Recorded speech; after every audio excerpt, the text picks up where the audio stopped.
এই একটা জিনিস তৈরি করেছিল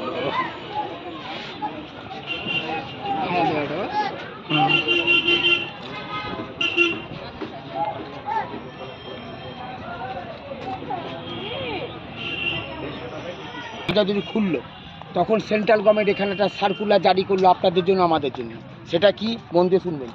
হাজারী মিউজিয়াম আজকে আপনারা কিভাবে দেখবেন আর আমি কিভাবে দেখাবো সেটাকে মন দিয়ে শুনে নেন। এই হাজারী মিউজিয়ামের ভেতরে লাঠি, ছাতা, ওয়াকম্যান, ক্যামেরা, মোবাইল, পোশাক, কুত্তা, এমনকি কাউকে পর্যন্ত ভেতরে ঢুকে জিনিসের সামনে দাঁড়িয়ে দাঁড়িয়ে চিল্লে কথা বলে গাইড করতে দিচ্ছেন না। তাহলে হয়তো আপনি আমাকে বলবেন, তাহলে ভাই তুমি এখানে আমাকে গাইড করবা কীভাবে? ঝাউতলা নিচে আপনাকে আমি দাঁড় করাবো, ক্যাম্পাসের মধ্যে যাবতীয় যা কিছু সব আপনাকে দেখিয়ে বুঝিয়ে বলে দিব।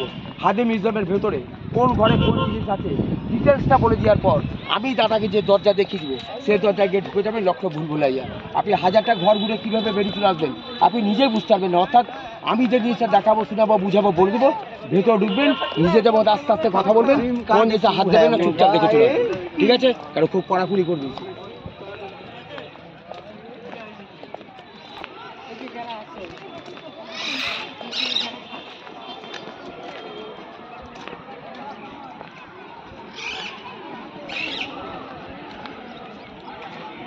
জায়গাটা কিন্তু হেভি লাগছে।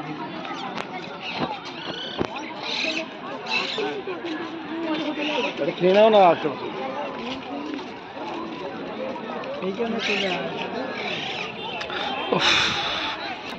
তুমি যেটা জিজ্ঞাসা করলে সামনে যে বিশাল বড় সাদা রঙের বিল্ডিংটা দিদি আপনি দেখতে পাচ্ছেন, এটার নাম হচ্ছে ইমাম বাড়া, বাংলায় বলে ইমাম বাড়ি। এটা হচ্ছে শিয়া মুসলিম ভাইদের ধর্মীয় স্থান। বছরে 365 দিনের মধ্যে মাত্র 10 দিন ওই নিচে ইমাম বাড়ার মেন গেট খোলা থাকে। কোন সময় নিশ্চয় তোমরা দেখেছো, মহরমের সময় মুসলিমরা হাই হোসেন করে বুক থাপড়ায়। ওই 10টা দিন হাসান এবং হোসেনের নামে তার শোকটা ওখানে পালন করা হয়। ওটা তৈরি করলো কে? এই প্যালেসের মালিকের ছেলে নবাব নাজিম ফেরাদুন যা 1847 খ্রিস্টাব্দে। ওপর এবং নিচে যে অসংখ্য ঘর দেখতে পাচ্ছেন দিদি, ওটাকে বলা হয় মোসাফির খানা বা অতিথিশালয়। সেই সব মহরম পারপাসে বাইরে যে সকল মুসলিমরা মুর্শিদাবাদ আসতেন, নবাব থাকার জন্য সুন্দর ব্যবস্থা করেছিলেন। বাঁ সাইডে মেয়ে ছেলে, ডান সাইডে বেটা ছেলে, পেছন দিকে বাবুর্চিখানা। কিন্তু আর দাদা একটা কথা বলছি, শুনে যান, আজকে আমাকে গাইড নিয়ে বেকার।